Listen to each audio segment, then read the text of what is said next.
It all began on a Saturday morning that felt ordinary, but nothing about that day would stay ordinary. I pulled up to my cousin Jason's house, expecting a normal lunch.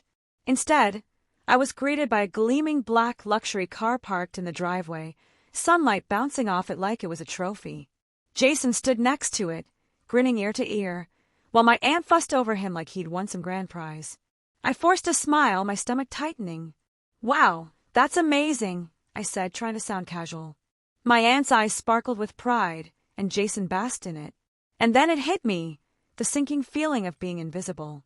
I had spent months working 2 jobs, saving money, helping with family chores, doing everything expected of me. And for what? Nothing. My cousin got the reward, the recognition, the luxury car. I got nothing. Something in me shifted that day. I realized my family's love was conditional. And worse, they thought I wouldn't notice. But I had noticed. I had always noticed. And as I stared at that car, a strange idea started forming in my mind. A plan, careful and precise, one that could change everything. For weeks, I couldn't stop thinking about that car. Every family gathering, every dinner, every casual conversation felt like a reminder of the injustice.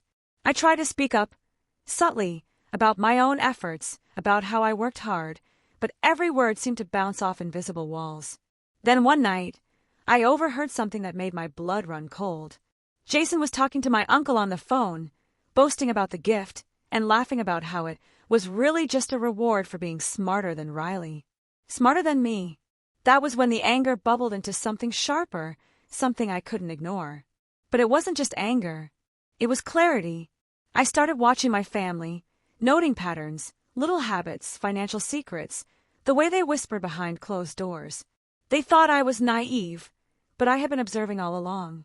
Every hidden bank statement, every hushed conversation, every suspicious smile, I memorized it all. By the end of that night, I made a decision. If they were going to treat me like nothing, I would find the truth they were hiding and make them regret underestimating me. The first step was subtle. I started small, asking questions, observing reactions. Every time my aunt mentioned money or gifts, I pretended to be clueless, taking mental notes. People let their guards down when they think someone is naive. Then I discovered something shocking. My family had been funneling money into a hidden account, one I had no access to. That account wasn't just for Jason, it was for their favorites, the golden kids in their eyes. And somehow, they had erased my contributions, my help, my existence from their calculations. I felt the familiar sting of betrayal, but this time it was different. The anger was now tempered with a plan. I would not explode in rage, I would act, and they would never see it coming. I began keeping records secretly, photos, receipts, notes. Every detail mattered. Every little lie they had told me would be exposed. I imagined the day I could confront them, one by one, with the evidence. But as I dug deeper, I realized the truth was even darker than I imagined. And someone was watching me, someone who did not want me to uncover their secrets. I started noticing subtle things. A quick glance when I entered a room. A phone call abruptly ended. The way Jason's smirk seemed a little too knowing. My instincts screamed that someone in the family was spying on me, but I had no proof yet. So I adapted. I became smarter, quieter, more careful. Every step I took, every note I made was calculated. I couldn't afford mistakes. I needed patience. Revenge without patience is just rage, and rage gets you caught. One evening, I followed Jason after a family dinner. He drove straight to the hidden garage where the real luxury assets were kept. Watches, more cars, even some cash bundles. I stayed in the shadows, recording every detail.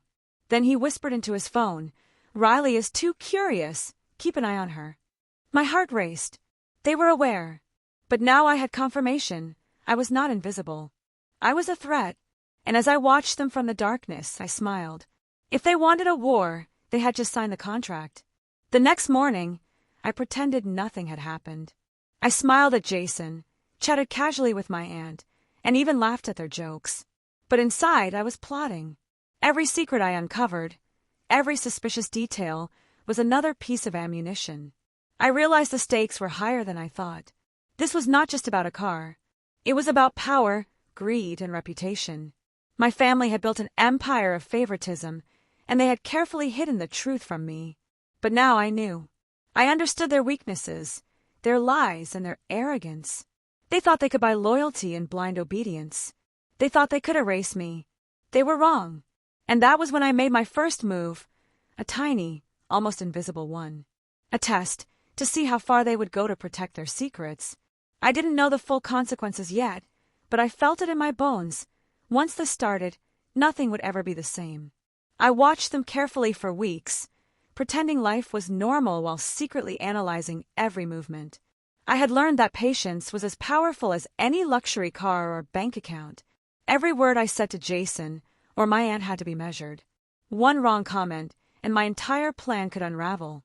Then I noticed something strange. A series of receipts that didn't match what Jason claimed he spent. Luxury watches, expensive dinners, even a down payment for a condo, all supposedly his, but paid from accounts I wasn't allowed to see. I felt a rush of validation. I wasn't imagining the favoritism, they were hiding things. And the more I dug, the more it became clear. My family's rewards weren't earned. They were carefully calculated to make some look perfect while keeping me invisible. I started leaving little hints of my knowledge, just enough to unsettle them. A glance here, a question there, as though I knew something. The tension in the room was electric. They could sense I was onto something, but they didn't know what. And then I saw it, a flaw in their system. One overlooked account, a small but critical mistake. I smiled, feeling my first real sense of power since seeing that black luxury car. The game had begun. And for the first time, I realized I didn't just want justice. I wanted them to regret ever underestimating me. I started by testing Jason. I left subtle clues, suggesting I knew about his secret spending. His eyes flickered when I mentioned unexpected transfers, and I could almost see the panic behind his forced smiles. Next, I focused on my aunt. I casually asked about family finances, pretending to be naive. Each response she gave was a brick in the wall of proof I was building.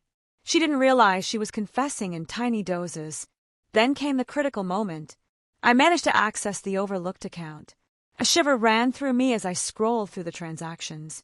They had been embezzling money, hiding cash, and buying gifts for Jason while pretending everything was normal. My heart raced. This wasn't just favoritism, it was fraud, and they thought I would never see it. But as I gathered evidence, I felt a dangerous thrill. I was dancing on a knife's edge, and one wrong step could ruin me. I knew they were watching. And that night, as I slept, I dreamt of confrontation, not angry, not rash, but a carefully orchestrated revelation. I would make them crumble, piece by piece, until every lie was exposed. The next morning, I set a trap. I sent Jason a casual message about checking the garage, pretending to be curious. He replied immediately, bragging about a special surprise stored inside. That was the first mistake. I followed him, camera in hand, and recorded every detail. The hidden accounts, stacks of cash, and receipts proving their deception were all there. My hands shook with adrenaline. I couldn't believe how easily their arrogance was giving me the evidence I needed. But the real test came when I confronted my uncle indirectly. I asked about a transfer, pretending not to notice anything. He froze, hesitated, and stumbled over his words. I recorded it all. By the end of the week, I had enough proof to blow the entire facade apart. But I waited. Timing was everything. A confrontation too soon could backfire. And just as I was about to move forward, I noticed something terrifying. A shadow followed me after I left Jason's house. Someone knew I was digging. I didn't panic. Not yet. I only smiled. If they wanted a fight, I was ready to give them a war they'd never forget. I began planting subtle doubts among my family. A whispered comment here, a casual hint there. They reacted instantly, suspicious glances, hushed conversations, secretive phone calls. It was beautiful. The panic they couldn't see me enjoying burned like fuel. Meanwhile, I kept collecting evidence. Bank statements, receipts, even video proof of Jason boasting about gifts that weren't his. Every piece added weight to my inevitable revelation. Then, one night, I overheard the real shocker. My aunt confiding in a neighbor that they had planned to erase me from everything because they believed I wasn't clever enough to notice. I felt my heart pound. That was the proof I needed, not just of favoritism or fraud, but of deliberate betrayal. They had been planning my exclusion for years. I knew now that exposing them wasn't just about revenge, it was about truth, justice, and finally taking control of my life. And in that moment, a dangerous thought came to me. Maybe it wasn't enough to just expose them. Maybe I needed to make them pay for the arrogance that had blinded them. I realized the stakes had risen higher than I imagined. It wasn't just about gifts or money anymore, it was about power, trust, and reputation. My family had built an empire of secrets, and I was about to tear it down from the inside. I started planning my final move. Every confrontation, every reveal, had to be timed perfectly. I couldn't afford mistakes, and I couldn't afford mercy. I also discovered that Jason had made one final error. He left a ledger unguarded, full of names, amounts, and dates. It was the smoking gun, the irrefutable proof of their deception. Holding that ledger, I felt a mix of fear and exhilaration. The endgame was close. I could almost taste the victory, feel the satisfaction of watching them crumble. But I also knew one thing: they wouldn't go down quietly. They would fight, lie, and manipulate to save themselves. And when they did, I had to be ready. As I tucked the ledger away, I smiled. The family that had ignored me, dismissed me, and humiliated me had no idea that the real power had just shifted. And soon, they would learn the hard way. I decided it was time to play a subtle hand. I invited my aunt over for tea, pretending to want advice on family matters. She smiled, unsuspecting, believing I was still naive. I let her talk, guiding the conversation toward financial decisions, transfers, and Jason's rewards. She didn't notice the notebook I had on the table, open to pages where I had jotted everything I knew. I let her reveal herself slowly, believing she was cleverer than she was. And then she slipped. She mentioned a hidden account in passing, assuming I wouldn't notice. I didn't react. Not yet. I only smiled. Every word she spoke was proof, every hesitation a confession. Jason, meanwhile, had started sensing something. His texts were shorter, defensive, almost desperate. I could tell he was sweating. He thought he could intimidate me with smirks and excuses. But I was beyond that. By the end of the afternoon, I had confirmation. Every suspicion I had for weeks was true. They weren't just favoring Jason, they had been systematically hiding wealth, manipulating appearances, and deliberately excluding me. And as I watched them leave, believing everything was normal, I knew the first real blow would come soon. The reckoning I had imagined was no longer a plan, it was inevitable. I spent the next few days meticulously organizing everything. Bank statements, receipts, voice recordings, videos. They were all cataloged and cross-checked. I needed absolute proof, nothing could be left to chance. Then, I found something unexpected. Hidden in the ledger was a series of payments not just to Jason, but to other family members who had been complicit. The scale of deception was enormous. It wasn't just favoritism, it was manipulation, greed, and arrogance wrapped into one. I felt my pulse quicken. The revelation was intoxicating. Every injustice I had suffered was now ammunition. But I also realized the danger. If they discovered I had the ledger, the evidence could vanish, and I could be framed as a liar. I had to act smart, and I had to act fast. So I devised a trap, a way to reveal everything publicly, in a manner they couldn't spin, deny, or hide. And as I mapped it out, I felt a thrill unlike anything I had experienced. I was no longer the ignored cousin. I was the one holding the power, and soon they would learn the consequences of underestimating me. The first test came when I leaked a small, verifiable detail to a trusted friend, who then questioned Jason casually. The panic was immediate. Jason's face paled, my aunt's voice faltered. They had no idea how much I truly knew. I kept my composure, pretending to be confused, naive, even hurt. It was the perfect mask. Meanwhile, I documented every reaction, every defensive gesture, every slip. Then I realized they weren't just arrogant, they were sloppy. Every lie, every cover-up had left breadcrumbs, and I was following them all. I even discovered a secret contract my uncle had signed years ago, promising Jason favors and gifts, all funded by hidden family assets. I felt a surge of righteous anger. This wasn't just unfair, it was criminal. By the end of the week, I had a full picture of the empire of favoritism, deceit, and hidden wealth. And I had everything I needed to dismantle it piece by piece. The only question now was timing. Strike too early, and I risked exposure. Strike too late, and they could cover their tracks. But one thing was certain. When I acted, there would be no going back. I started noticing subtle shifts in their behavior. Jason no longer laughed freely. My aunt avoided eye contact, and my uncle spoke in clipped, cautious sentences. The cracks I had predicted were widening. It gave me confidence, but I had to stay careful. I couldn't reveal too much, not yet. Instead, I planted tiny hints of my knowledge, casual mentions of transfers, accidental slips about accounts, pretending to be slightly aware.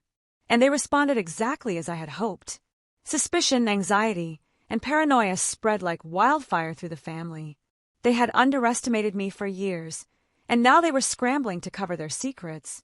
Then came the night I made my first bold move. I arranged a family dinner, inviting everyone, while secretly setting up cameras and documenting every interaction. I didn't know it yet, but that dinner would change everything. Their arrogance and greed, their carefully maintained facade, it was about to crumble in ways none of us could have imagined. And as I prepared, I realized something crucial. Revenge wasn't enough. I wanted justice, exposure, and the satisfaction of watching them pay for their hubris. The dinner began, and I played the perfect host. Smiles, laughter, casual conversation. They believed I was still the naive cousin, unaware of a storm gathering behind my calm exterior. I let Jason boast about his new car, my aunt chime in with her pride, and my uncle nod approvingly. Every word they spoke, every brag, was being recorded, evidence for the inevitable reveal. Then I started asking questions, seemingly innocent, casual questions about accounts, expenses, and gifts. The reactions were immediate. Tension filled the room. Eyes darted, hands fidgeted, voices faltered.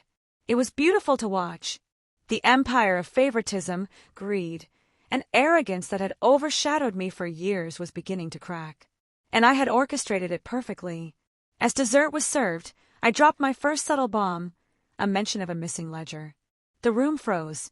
Silence fell, heavier than any words could. I smiled, hiding my triumph behind a calm face. They had no idea that I held the key to every secret, every deception, every injustice they had tried to hide. And just like that, the game truly began. The night air felt heavy as I watched my family squirm. The mention of the missing ledger had done its job. Jason avoided my gaze, my aunt's hands trembled slightly, and my uncle cleared his throat nervously. They thought I had no proof. They were wrong. I kept my tone casual, sipping my drink, pretending to be calm. But inside, my mind raced with every possibility, every contingency. I had to be careful. One false move could ruin everything. As the evening went on, I subtly guided conversations toward finances, property, and gifts. Every response they gave, every slip, was being recorded. I smiled inwardly. They had built a world of secrets, and now I was mapping every corner of it. Then, Jason made a critical mistake. He boasted about how easy it was to hide money from Riley. I froze, pretending not to hear, while my camera caught every word. The ledger, the hidden accounts, the secret transfers, they had all underestimated me. And tonight, I realized they had underestimated more than my intelligence. They had underestimated my patience and my cunning. I knew the tipping point was coming. Soon, I would confront them, and nothing would ever be the same. The empire of arrogance they had built was about to collapse. Over the next few days, I organized my evidence carefully. Every receipt, every recording, every bank statement was cross-checked, double-checked, and secured. I needed airtight proof before I made my move. Meanwhile, I continued testing my family, leaving tiny hints of my knowledge. Every reaction was a confirmation that they were scrambling, trying to cover tracks I had already mapped.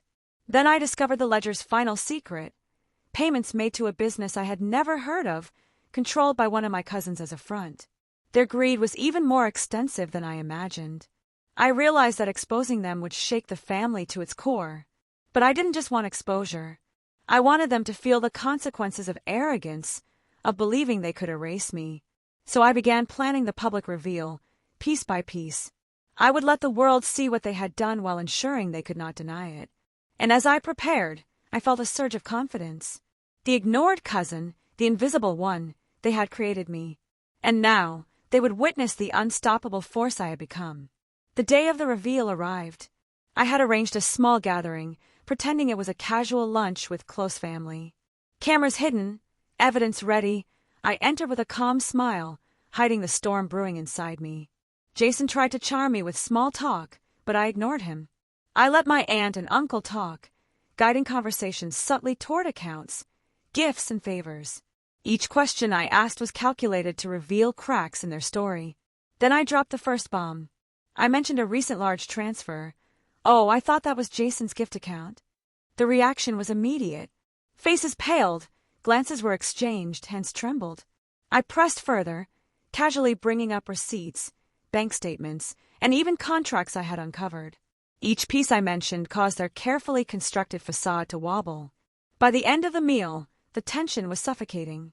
They had underestimated me for years, and now, cornered, they realized I was not the naive cousin they had dismissed. And as I left the room, I felt it, the first real taste of victory. But I knew this was only the beginning. The full truth was yet to come. That night, I compiled all evidence for the final reveal. I had recordings of conversations, photographs of ledgers, video proof of Jason boasting, and documents proving hidden transfers. I realized I wasn't just exposing favoritism anymore, I was exposing fraud. The scale of deception was enormous, and it could not be ignored. I sent copies to a trusted family lawyer and a close friend who could act as witnesses. Everything was ready. Timing was crucial. Any slip could backfire. I also prepared myself mentally. I wasn't going to scream, yell, or cry. I would be calm, precise, and devastating. Revenge was not about emotion, it was about strategy. As I double-checked everything, a sudden thought hit me. Jason and my aunt might try to destroy the evidence. I had to act sooner than planned. So I made the decision. The reveal would happen tomorrow, at the family meeting I had arranged. Every secret, every injustice, every lie would be laid bare. And this time, they wouldn't have a chance to deny it. The final act was approaching. The family that had ignored, belittled, and humiliated me was about to witness the truth and their downfall. The morning of the family meeting, I felt a mix of anticipation and calm. I had rehearsed my lines, organized the evidence, and mentally prepared for the confrontation. Family members began arriving, unaware of what awaited them. Jason smiled, my aunt chirped about her pride, my uncle nodded approvingly. They thought it was a normal day. I waited, letting tension build. Then I started asking questions, casually at first, about accounts, gifts, and transfers. Faces changed, expressions faltered, glances were exchanged. And then, I revealed the first ledger. I walked to the center of the room, letting everyone see it, carefully explaining what it contained. Eyes widened. Panic set in. Jason stammered, my aunt gasped, and my uncle froze. Every secret, every hidden payment, every manipulated gift was now visible. I leaned in, calm and steady, and said, "You thought I wouldn't notice. You thought you could erase me. But the truth always comes out." The room fell silent. The empire of arrogance my family had built was crumbling before my eyes. And for the first time, I felt truly powerful. The room was frozen in silence. I could feel every eye on me, every heartbeat matching mine. Jason tried to speak, but the words faltered, meaningless in the face of the ledger, receipts, and recordings I had displayed. I began walking them through the evidence. Each transaction, each hidden account, each secret favor, I explained it calmly, almost clinically. My aunt's hands shook, my uncle's face turned pale, and Jason's confident smirk was gone. Then I dropped the bomb I had saved for last, a hidden contract showing they had planned to erase me from inheritance, gifts, and family recognition for years. My voice was steady as I said, "You thought I was invisible, but I saw everything." I could feel the shock radiating through them. The arrogance, the cruelty, the favoritism, they were all exposed, laid bare for everyone to see. My family realized, in that moment, that I had been the mastermind all along. And the thought that they had underestimated me for so long filled me with satisfaction. It wasn't just revenge. It was justice. And it was time for the consequences to unfold. Jason tried to argue, but his voice faltered as I presented video proof of him boasting about stolen gifts. My aunt tried to deflect, but receipts and bank statements silenced her. My uncle attempted to intervene, but the contract spoke for itself. I watched carefully, taking note of every expression. Fear, regret, and panic replaced the arrogance they had worn like armor. Every lie, every deceit, every act of favoritism crumbled under the weight of undeniable proof. Then I reminded them of the ledger they had ignored, the one I had uncovered because of their carelessness. They hadn't accounted for my patience or my intelligence. By the end of the confrontation, they were desperate, pleading, and defeated. Their empire of secrets, built over years, had collapsed in hours. And I stood tall, calm, unshaken. I had been underestimated my whole life, but not anymore. The power had shifted, and they knew it. After the family meeting, I realized something profound. Revenge alone was not enough. I wanted change, accountability, and recognition for the person I had become. I worked to correct the injustices, reclaiming what was mine, redistributing hidden resources fairly, and ensuring that Jason and others could no longer manipulate or hide from responsibility. They resisted at first, but the evidence and my strategic planning left no room for denial. Slowly, order was restored, but on my terms. I wasn't vindictive. I was just ensuring justice. And through it all, I transformed. From the ignored, underestimated cousin, I became someone respected, feared, and admired, not for cruelty, but for intelligence, patience, and moral courage. I realized the greatest victory wasn't exposing their lies. It was proving my own worth, silently, strategically, and undeniably. Time passed, and my family never looked at me the same way again. They no longer ignored me, no longer took me for granted. But I also saw something else. Humility slowly replacing arrogance, respect slowly replacing cruelty. Jason learned the hard way that favoritism and deception have consequences. My aunt and uncle faced public embarrassment, but they also faced a choice: change or continue down the path of pride and greed. I watched them carefully, knowing I had shifted the balance of power. I had not just fought for recognition, I had reshaped the family dynamic entirely. And through it all, I realized that intelligence and patience were more powerful than anger. Revenge had its place, but strategy, moral clarity, and courage were unstoppable. The luxury car, the hidden accounts, the favoritism, they no longer mattered. I had won something far greater: truth, respect, and personal transformation. Years later, I reflected on that Saturday morning, the day my family bought Jason a luxury car and gave me nothing. At the time, I had felt invisible, betrayed, and powerless. But now I understood it was never about the car. It was about strategy, patience, and proving that I was far smarter than they had imagined. I had turned injustice into opportunity, cruelty into lessons, and arrogance into exposure. I had become a mastermind, not through anger, but through clarity, observation, and relentless pursuit of the truth. And in the end, they had learned the consequences of underestimating me. The ledger, the evidence, the public reveal, they were all part of a story that changed everything. And as I looked at my reflection, I smiled. The ignored cousin had become the unstoppable force. The family that had tried to erase me had only created me. Justice, truth, and transformation, their legacy would never be the same. And neither would mine.